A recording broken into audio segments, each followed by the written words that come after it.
This conference will now be recorded. Okay, good evening, everybody. This is Greg Morton. It is Saturday, July 10th, 2021, and this is the weekend update for the Greenville Eastside IBD meetup group, as well as the Stockyard meetup group for Canslim investors. So, as always, this weekend review is for educational purposes only. I'm not recommending any stocks or securities to buy or sell. All investing has substantial risk of big losses, so you want to learn first and only then invest. And of course, Canslim's the registered trademark of Investors Business Daily. So this weekend in the quick videos I normally do, we'll look at the M factor, market review, and market direction. Sort of ask the question, is it a time for light on the gas pedal, light on the brake pedal, or be coasting? We'll look at the 197 industry groups and see that the migration to the left by the growth stock groups continues. So that's constructive. We'll look at a couple charts, and then I'll give you the agenda and information for our big monthly meeting, which is this Tuesday, July 13th, 2021 at 7 p.m. Eastern Time. So the M factor, this is the most important letter in Canslim, as O'Neill teaches us, and to evaluate it daily and each weekend, we look at three things, and they go in this order of importance. First is the action of leading stocks. So right now we see growth stocks setting up. We see some breaking out. We see some of those working, and we still see somewhat narrow leadership. Look at the action of stocks we owned. This past Thursday was another sucker punch to the gut. So we took a hit just like the prior Thursday. And then we also look at the market pulse, distribution day count, and price and volume on the indexes. So I'm going to switch to MarketSmith as well as the coloring book and the group teaching portfolio. So let's go to the index list on MarketSmith. We'll start with the NASDAQ. You can see this week continued to set, oh, that's the weekly, sorry, go over to the daily. This week continued to set all-time closing highs. This was a 4-day week. We had a Monday holiday in there.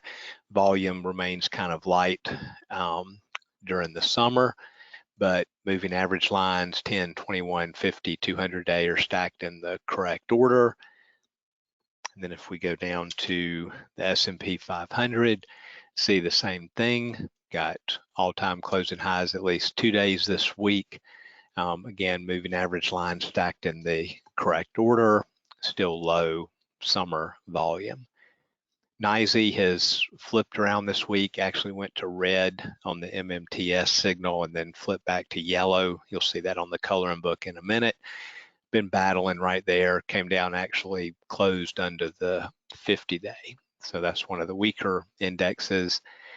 Dow, not hitting all-time closing highs, but close, headed back up toward that 35,000 it looks like.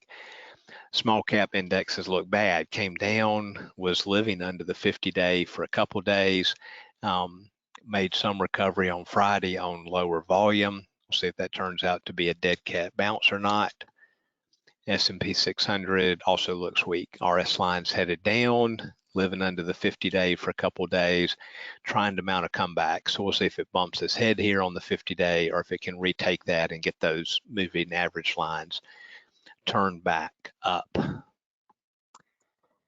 And if we look at the coloring book, couple things. So the orange dot is the 25-day window. So within that window, I now, as of Friday, have 9 buying days and 7 selling days. So within that 25-day window. So it had turned green, sort of more of an accumulation dominant tape.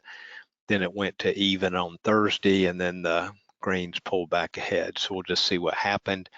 Distribution day count is reasonable. We have 2 days on the NASDAQ, 1 and 2. They have the dotted border around them, the ones that are still active.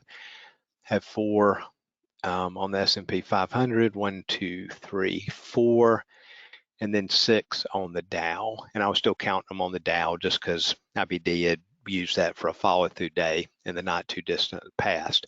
NYSE kind of flipped around, came into the week yellow, went all the way to red on Thursday, flip back to yellow. Usually the MMTS doesn't go down and come back up one level that quickly. So just some volatility there. Dow still green. Small cap indexes both flipped to red at the beginning of this week on Tuesday and have stayed in the red. Power trend was under pressure, but Friday they changed that to power trend was back on, and the NASDAQ and the S&P 500 hit all-time closing highs again, as you saw on the chart, and I just haven't filled in the rest of this yet. And if we switch over, look at the group teaching portfolio, came out a lot of the ETFs we had this week because it looked like the trend was going to change. You can see over here on the right, Thursday, that's what I was talking about. That was almost a 2% hit. Same thing last Thursday. So just keep an eye on that.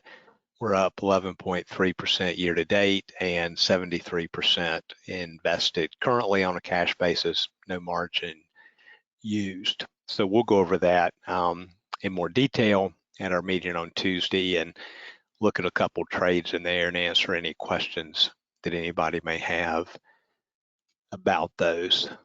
So let's go back to the presentation.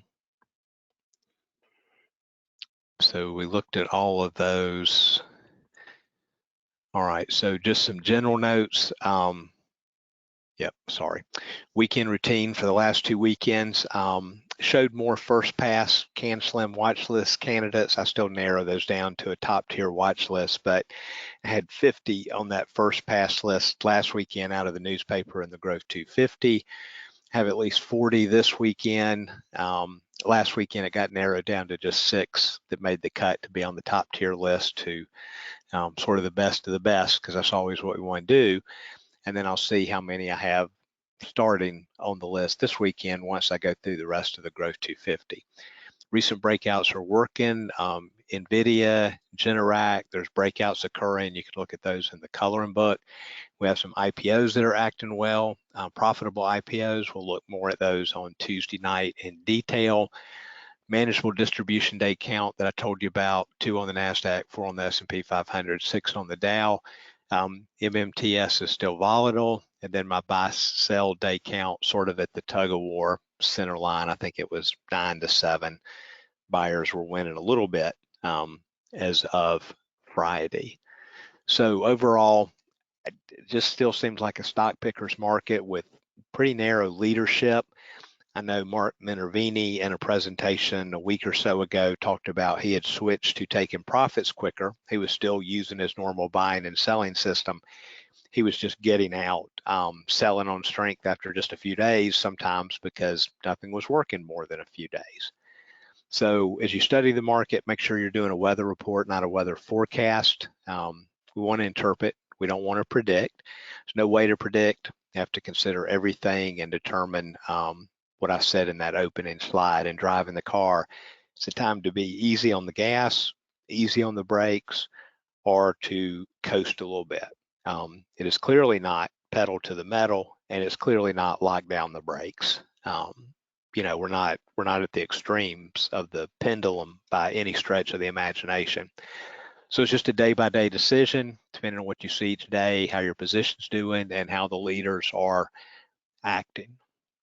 So here's the industry group list out of the paper from this weekend. We continue to see more of the ones I've highlighted in yellow showing up on the left, which is what we want to see, moving to the top groups. Actually, if you go down to number 40, we had 5 in there this weekend, so at least we're over 10% now in the top 40. We see computer software continuing to improve, and look at the group improvement on some of these. 6 weeks ago it was number 169, then it went to number 136, and then it went to number 52. Telecom, semiconductor, again, computer software, we see moving up. That's clearly an area showing some strength to keep an eye on. So we just sort of see that across the board. Still a lot of yellow over here on the right, but to see the medical, to see the computer software, to see the semiconductors and the semiconductor manufacturing moving back into that top 40, that top 50, that is constructive. That's what we want to see. We want to see rotation back to tech, rotation back to growth stocks. So we'll look at a couple charts. Go back to Market Smith real quick. Let's put a couple in here. We'll look at more Tuesday night. Here's Generac that I mentioned. Let's look at a weekly chart. Broke out, hit the 20% profit goal, has been up, what, 1, 2, 3, 4, 5, 6, 7 of 8 weeks. So it's showing institutional accumulation. Would be fine to take profits. That shows as a stage 4 base. So definitely would be okay. Seems like it was, yeah, stage 4 base on both. Look at a weekly. Yeah, this went down and undercut the 200-day. You might could argue that was a reset. So this is stage 1, stage 2, stage 3. That argument could be made.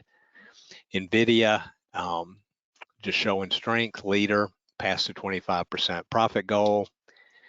Dexcom, just sort of starting, get going, still within the buy zone, up 1, 2, 3, 4, 8 weeks in a row. And near, this is its all-time high right here. So it's been basing for almost a year. So it'll be interesting to see if it can take out that all-time high and to get some volume going. AVTR, this one's in the group teaching portfolio, 6% from the pivot. Not tearing it up, but RS line's moving to new high, so not triggering any sell rules either. Biotech NEAN, this one's in the group teaching portfolios at the top of the 5% buy zone. You know, Canslim numbers, good ownership over there on the right. Viva Systems, 1, 2, 3, 4, looks like 7 of 8 weeks. Kind of would be nice if it formed a handle in there and could break out. But we're seeing some of the traditional growth stocks setting up and doing better. RS line's not great on that one. That's still in a downtrend, so it needs some improvement there also. All right, go back over here. We looked at that. Our July meeting, so that's this Tuesday. So it'll be a 2-hour meeting, and it includes 30 minutes of Q&A at the end. Tuition's $10. Everybody who registers can attend live, and whether or not you attend live, everybody will get the recording and the slide deck. You can only register at the Stockyard Meetup site. If you never attended one of our monthly meetings, I send you a courtesy copy of last month's recording and slide deck. Here's what we're going to talk about. Again, I have pre-recorded the introduction to that meeting. I'm using the same one that I used in June. That's about 45 minutes long. It's on the Stockyard YouTube channel, which I'll show you in a minute. So it has the introduction to Canslim, the moving average lines on my chart. I explain my chart system. I give you all the resources that I think are helpful to do Canslim investing, books, that sort of thing. So you watch that in advance, and that lets us get right into the educational material at the beginning of the meeting without plowing that same field every single month. So we will look at the M factor. Oops, somehow that didn't copy and paste correctly. But current market discussion, we'll review the big picture, indexes, charts, coloring book, spreadsheet, talk about that in a little bit more detail. We may look at some of the secondary indicators, main educational topics. So we're going to walk through the newspaper page by page, and I'm going to show you how I use it and then sort of explain what I think is important in there and why, and also show you the things I skip over that I don't think are important.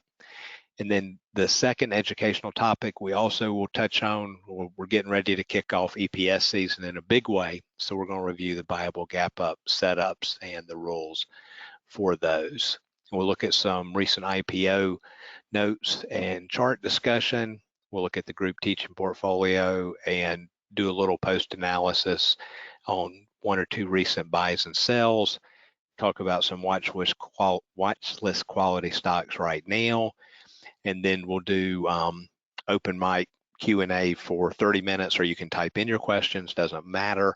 We'll look at stocks that people ask me about. You can send me tickers in advance. That's the only way you can assure I will get to them, because I will put them on a list.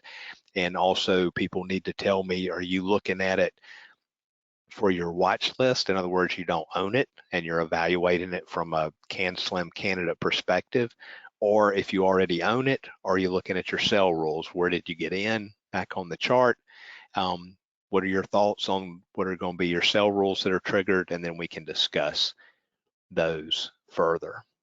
So here's the Stockyard YouTube page. So if you'll go to this introductory video right there, the one in the middle, or it was in the middle when I made this snip. So watch that. That's the introduction for the monthly meetings. If you watched it last month, you don't have to go watch it again, obviously, but you can. You might want to click through it just to get a recollection of that. And then here's a list of some of our prior meetings. These are available to order. The ones that people are obviously most interested in is there's one on Canslim trading A to Z from May of 2020, one on the complete weekend routine from August 2020, where I walk through using the Growth 250 and the newspaper to build a watch list and how do you identify the Canslim stocks. And then in January, February, and March of this year, we spent 3 months on writing your own set of sell rules. And we walked through all 3 trading zones on the Market Smith chart. We talked about true market leaders. We went through my sell rules, spent a lot of time. So if you don't have a set of written sell rules, that's a really great topic. So you can reach out to me by email about ordering those. These are all the same, like the $10 tuition, except this IPO, and it's explained in there. So the meetup sites, Greenville East Side IBD meetup site is the one I run with IBD, and then the Stockyard is the one I use for coordinating online activities.